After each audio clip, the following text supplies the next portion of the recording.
Hi guys. So we're talking about Beowulf. And Beowulf we know is an epic, but what exactly is an epic?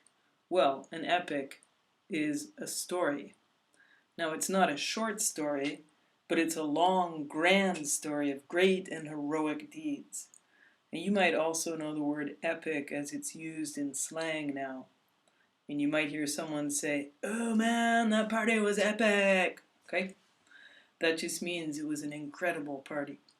So an epic is an incredible story. Now some epics were written down, and we'll see some examples of that in a moment. But Beowulf in particular was passed on through the oral tradition, and that means it wasn't written down, because many people didn't know how to read and write. So storytellers and poets were responsible for passing on the oral tradition. Now, sometimes it was a poem, and poems were told through songs. And the poet would accompany himself, because it's always a man, with a harp. And this was popular entertainment when rich people and kings held a party or a feast. The Anglo-Saxon storyteller, poet, musician was called a shope. So what is an epic story about? Now, an epic narrative reflects the values and heroic ideals of a particular society, and there is always a hero in an epic. Okay, you might want to call him the good guy, but that's slang, so please use the word hero.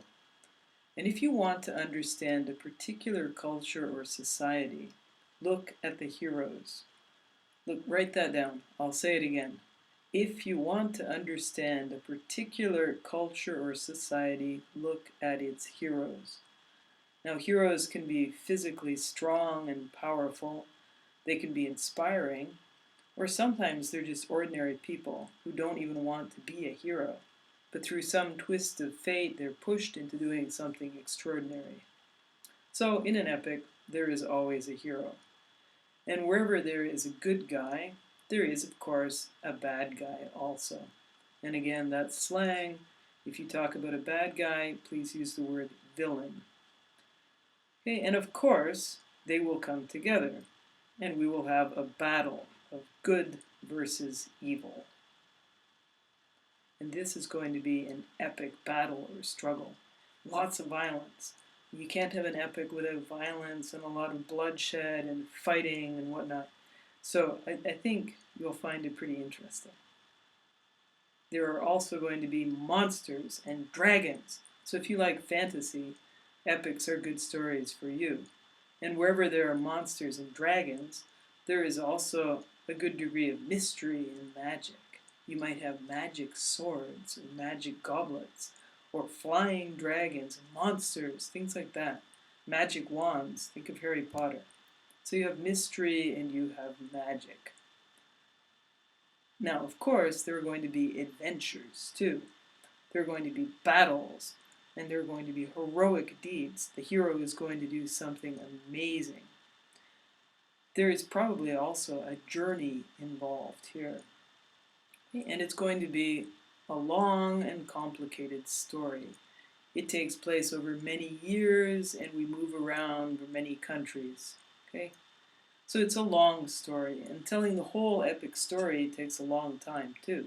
But that's fine. The people listening had nothing better to do, and everyone loves a good story on a cold winter's night. So let's take a look at some past examples of epics. And I also want you to think about any examples of epic stories that are contemporary that have all of these elements of an epic. The earliest example of an epic is Gilgamesh, a Babylonian legend.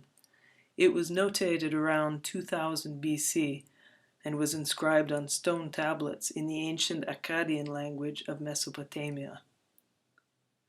The Iliad, a Greek epic by Homer from around 800 BC, was recorded on papyrus and then transcribed to parchment.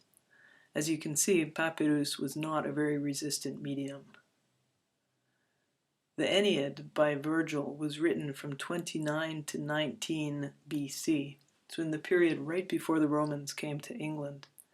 It's an epic poem composed in Latin, and was likely written on papyrus and later transcribed to parchment. Beowulf, the subject of our study, is an epic poem thought to have been created around 550 AD. The author is unknown. While it is a Norse legend, it was written in Old English, the language of the Anglo-Saxons who had settled in England. It was preserved for perhaps 3 centuries in the oral tradition and then transcribed by Christian monks on parchment, presumably a little after 1000 AD. For a more modern example of an epic, consider The Lord of the Rings, written between 1937 and 1948.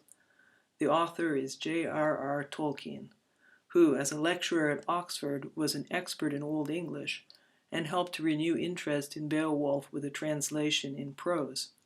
It was, of course, written on paper. For a contemporary example, how about the series A Song of Ice and Fire, which you probably know better as Game of Thrones, after the first book of the series. It was written in 1996. The author is George R.R. Martin, and he is often referred to as a contemporary Tolkien. So guys, that's all for now. Stay safe.